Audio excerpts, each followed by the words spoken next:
Listen up. We're living in a Hollywood blockbuster, and I'm not talking about the Avengers. I'm talking about a script where Thanos was right, at least half right. Look at 2018. That was the year California burned down in the worst wildfires in history. Hurricanes decimated Puerto Rico, and the UN dropped a report warning we had about 12 years to stop irreversible climate disaster.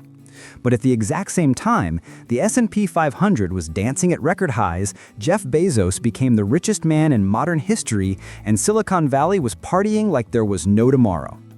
There is an insane disconnect here. On one side, Earth is screaming, "I'm dying!" On the other side, the global economy is screaming, "More growth, buy more iPhones, burn more gas." For a century, classical economists played a dangerous game. They worshipped a god named GDP. But GDP is a stupid metric. If you cut down a rainforest to sell timber, GDP goes up. If you burn that timber, create smog that gives kids asthma, and then pay doctors to treat them, GDP goes up again. According to GDP, destroying the planet counts as economic development. We're steering the Titanic at full speed, obsessing over how many first-class tickets we sold, while ignoring the massive iceberg staring us in the face. That is when William Nordhaus and Paul Romer stepped onto the stage to accept the 2018 Nobel Prize in Economics. They aren't tree-hugging environmentalists riding bicycles. They are old wolves of economics. They walked into the room and told the Wall Street elites a brutal truth. The free lunch is over. Nordhaus and Romer are an odd couple, like the good cop, bad cop routine in a cop movie. William Nordhaus is the bad cop. He was the first guy to put a specific price tag on the apocalypse. He spent his life building computer models proving that climate isn't an act of God, it's an issue of wallet. He said it straight, if you emit carbon, you are borrowing from the future, and the interest rate on that debt will make the Great Depression look like a picnic. Paul Romer is the optimist in the room. While Nordhaus worries about resource depletion, Romer laughs and says, no, we have magic. That magic isn't an infinity stone, it's ideas. Romer believes humans can create infinite growth on a finite planet as long as we know how to recook the ingredients with new recipes. Why was the 2018 Nobel a matter of life and death? Because it solved the biggest contradiction of our time. How do we not starve from poverty, but also not burn to death from climate change? Before Nordhaus and Romer, the world was split. The Green camp wanted us to go back to the Stone Age to save the Earth. The industrial camp wanted to burn everything for profit. These two old guys smashed that deadlock. They provided a blueprint, a new operating system for the global economy. A system where protecting the environment isn't charity, it's a profitable investment.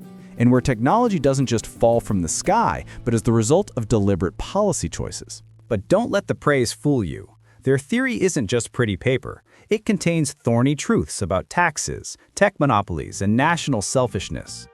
To understand why Elon Musk can become the world's richest man thanks to electric cars, or why governments are still bickering over the Paris Agreement, you need to understand the machine Nordhaus and Romer dissected.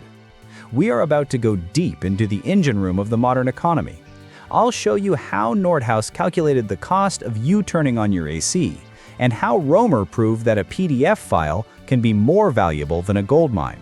We dissect the two-stroke engine Nordhaus and Romer designed to stop Spaceship Earth from crashing into the iceberg. This machine has two parts, Nordhaus's stick and Romer's carrot. First, let's talk about this stick, Nordhaus.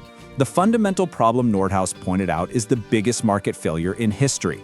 Imagine you go to a fancy steakhouse, order Kobe beef and expensive wine, but then you get up and leave, forcing the table next to you to pay the bill.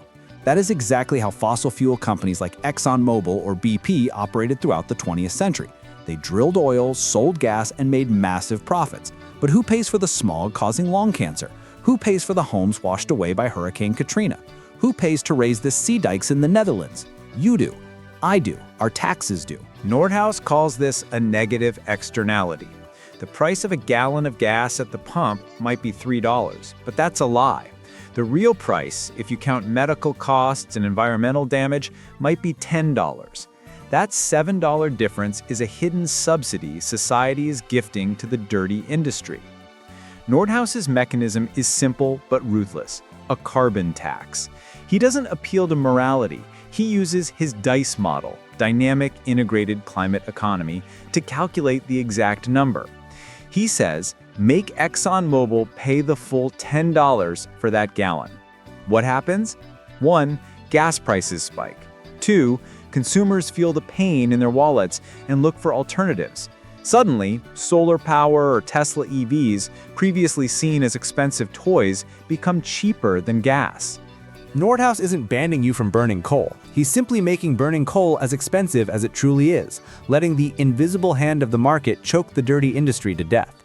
But if you only use the stick, high taxes, the economy tanks and people riot. Look at the yellow vest in France.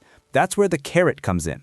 Paul Romer changed the game with endogenous growth theory. Before Romer, economics was obsessed with diminishing returns. If you have a gold mine, the more you dig, the less gold is left, and the harder it gets. This is scarcity thinking. Romer laughed at that. He said, that's thinking about things. Thinking about ideas is the opposite. Look at Spotify or Microsoft. If I have a cookie and I eat it, you can't eat it.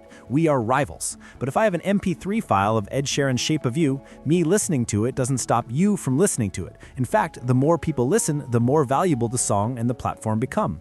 What's the cost to make the 1 billionth copy of that song? Basically zero. This is increasing returns. Romer proved that economic growth doesn't come from finding more oil, but from rearranging atoms into new recipes. Sand on a beach is worthless, but if you know how to melt it and etch sulfates onto it, you have Intel or Nvidia. Their combined operating mechanism works like this. Step 1, Nordhaus. Tax the hell out of polluting activities. That money flows to the government. Step 2, Romer. Use that tax money to subsidize R&D, education, and green patents. Look at LED lights. 20 years ago, they were expensive and dim. But thanks to government subsidies for research and strict energy standards, scientists found a new recipe. Result, LED prices dropped 90%, efficiency jumped 10x. We got cheaper, cleaner light without burning more coal. That's not a miracle. That is design. This combination explains why Tesla became a trillion-dollar company. Elon Musk doesn't just sell cars, he sells carbon credits and full self-driving software. Tesla is the perfect hybrid child of the 2018 Nobel model. But wait, if this stick and carrot formula is so perfect, why are we still failing? Why does every COP climate summit end in disappointment? Why is the Amazon still burning? Because when you take this model out of the lab and put it on the global geopolitical chessboard, it hits a massive global glitch.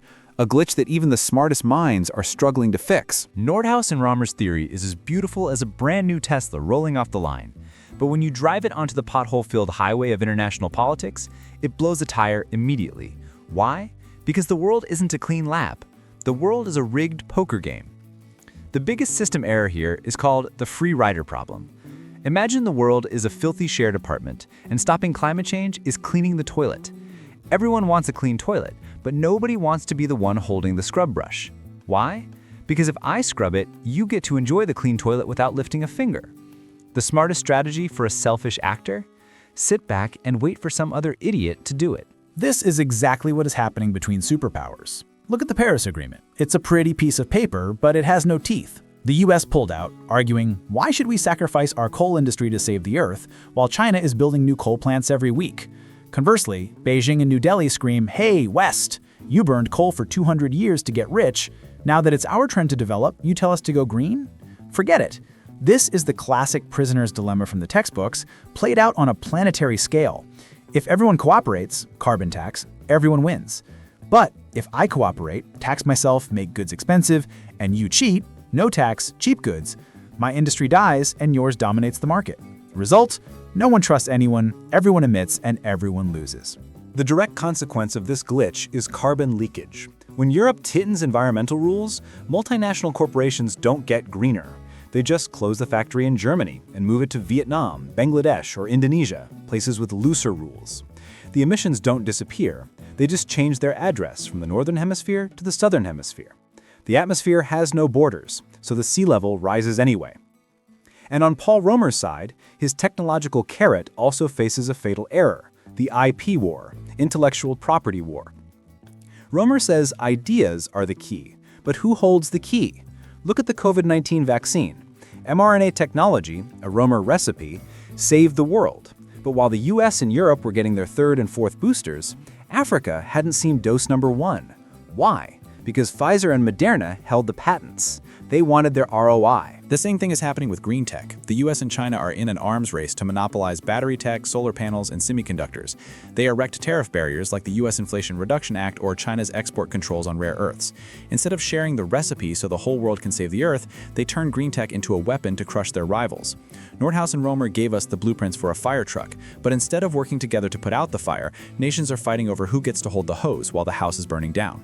So in this chaotic landscape where governments play cat and mouse and corporations play hide and seek, where do you, a tiny individual, stand to avoid getting incinerated? Let's talk about your money. You can't wait for the UN to save the world. You have to save your own wallet from this tsunami. Here are 3 survival lessons from the minds of Nordhaus and Romer. 1. Don't fight the stick. Invest where the money has to flow. No matter how much governments bicker, the long-term trend is irreversible. Carbon will be priced. Nordhaus won the theoretical battle, and reality is catching up. Action. Do not invest in assets that are in the crosshairs of the stick. For example, pure coal companies or energy-intensive industries with no transition plan. Look at what the government is subsidizing. When the US drops the Inflation Reduction Act worth nearly $400 billion for green energy, that is a signal. Don't try to guess which tech is best. Follow the policy money. Copper, lithium, cobalt, the raw materials for the new economy, are the oil of the 21st century. 2. Turn yourself into a Romer asset. Paul Romer taught us, material resources follow the law of diminishing returns. The more you mine, the less there is. But ideas follow the law of increasing returns. The more you use them, the more valuable they get. In the era of AI and automation, if you make money purely through labor or repetitive skills, you are on the losing side. You will be replaced or devalued. Become a creator of recipes. The skill of connecting dots, creating content, solving complex problems, these are things that can scale infinitely with zero marginal cost.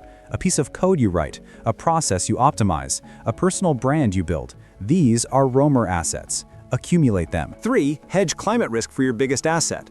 Nordhaus warned about the cost. Don't be naive and think climate change is just a polar bear problem. It affects real estate values directly. Major insurance companies in Florida and California are starting to refuse home insurance or charging extortionate rates due to disaster risk. This will go global soon. Before you drop money on a plot of land or a riverside apartment in Ho Chi Minh City or anywhere else, do yourself a favor and open a flood forecast map.